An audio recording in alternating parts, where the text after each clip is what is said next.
Howdy, y'all. It is Wednesday, January 10th. Hello.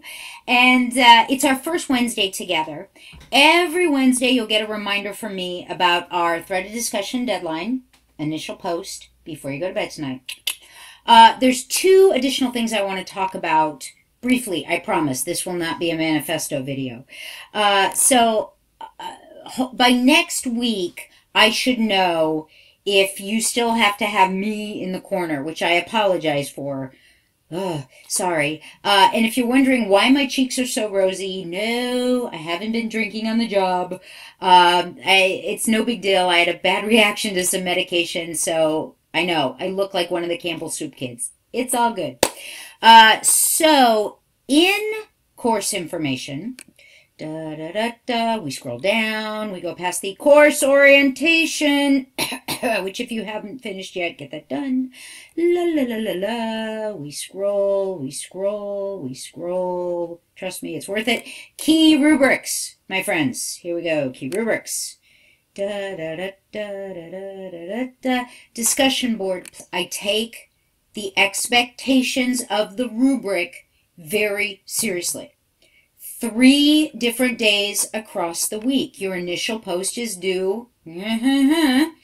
And please don't forget this. No matter what the prompt is, this one is near and dear to my heart because I am such a strong social constructivist.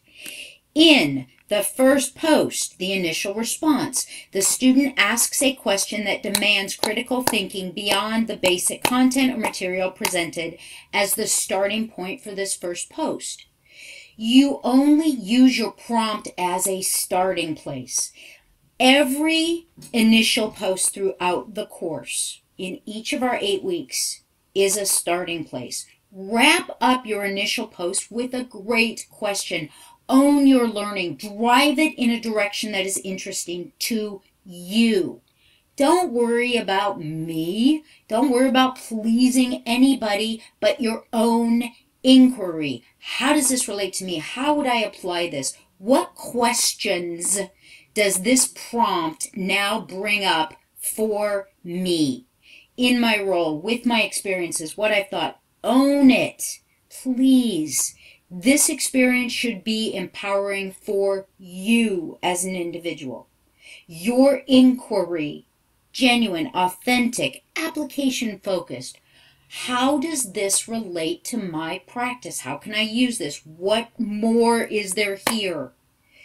That is your greatest key to unlocking the door to meaningful learning and critical thinking.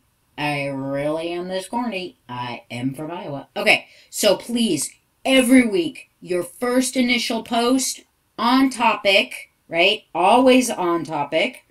And you wrap it up with a great question, not a yes or no, but something that demands critical thought, something meaningful to you. And then we move down. Don't forget, please, the outside resource. We are educators. No matter what our role, we do not work in a vacuum. Bring the outside world in so that we are able then to take our learning into the outside world. Do not be the student who treats everything like it is living in a silo.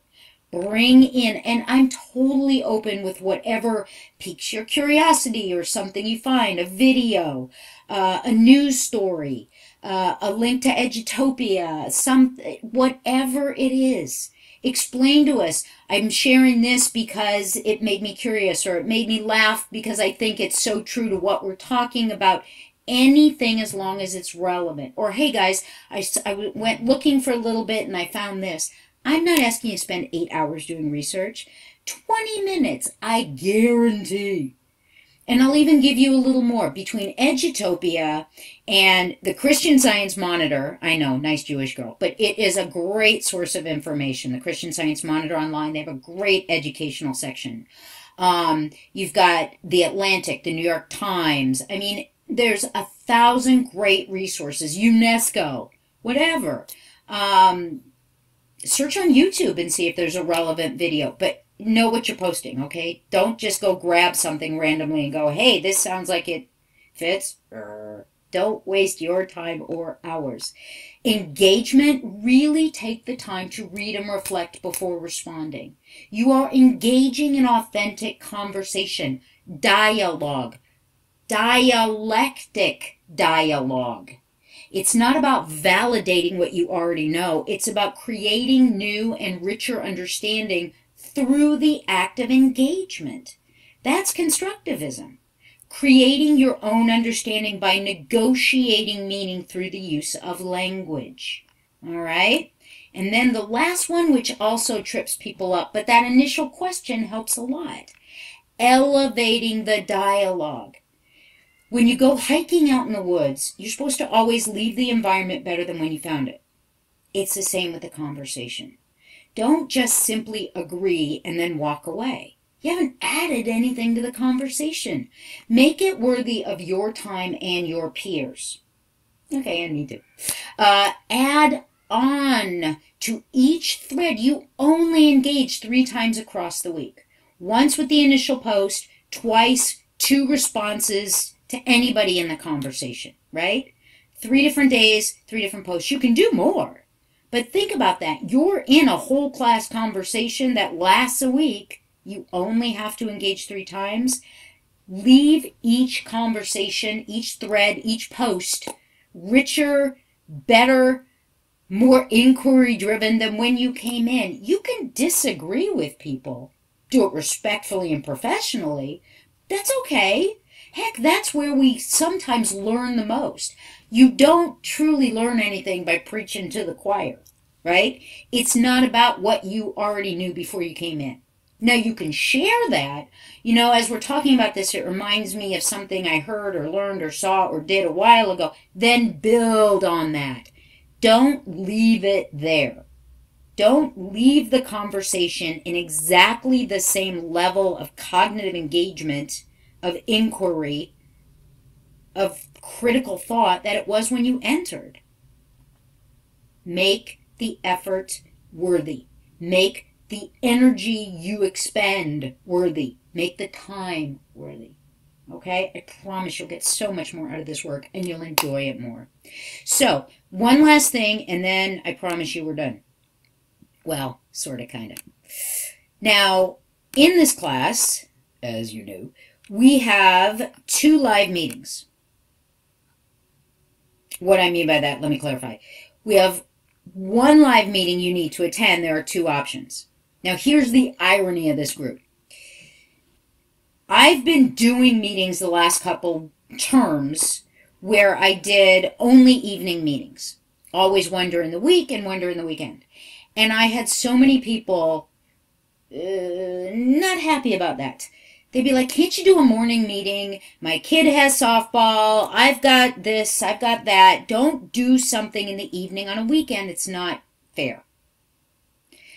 Okay, so I tried something different, and I scheduled an early morning meeting so that everybody who has to get, like I said, their kid to soccer practice at 8:30 in the morning or this or that would be able to make it. And it doesn't look like this class has got a lot of early risers in it. That's me finding humor in. Really? It doesn't serve anybody well to have too many of us in a single meeting. You can't get a great conversation going. I only get 1 opportunity to get a live class discussion going. Having 17, 18 people in a meeting, it's hard to have great conversation. That's going to be me yapping at you. That's not fun. So I'm asking you a question, and I would like an email.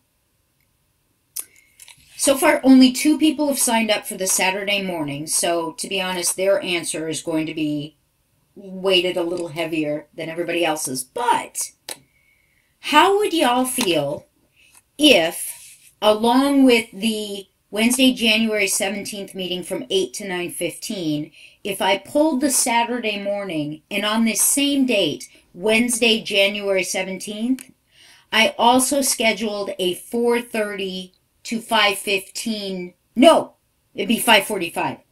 Wow, wake up and do the math. Sorry, that's what I get for rushing. If I offered our other meeting, canceled Saturday, kept the 8 to 9:15, but offered the option for a 4:30 to 5:45 p.m.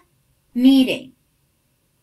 Would anyone want to attend, be able to attend? Would you like to switch if I can offer that? If I get enough people that say yes, then I'm cool. All right, so all I ask is a quick email. Dr. K, regarding the Wednesday 4:30 meeting, yes, I would, or nah, that still wouldn't work. I'd rather stick with my original schedule. Okay? So, one more time, please listen carefully. I am asking you, if I were to cancel the Saturday 6 a.m. meeting and instead offer, same date here, Wednesday, January 17th, offer a 4:30 to 5:45 p.m. meeting. Would anyone be interested in attending that? Please, a quick email. Dr. K, yes, I would like to attend a 4:30 on Wednesday, or Dr. K, no, thanks anyway, I'd rather stick with whatever meeting I'm already signed up for. Okay? And with that, my friends, I will send you off to click on the link below. Every Wednesday you will get this reminder from me. This one is particularly heinous, said the music lover. So if we don't meet the deadline tonight, you're going to get this one every week. Here we go. What day is it? Da, da, da, da.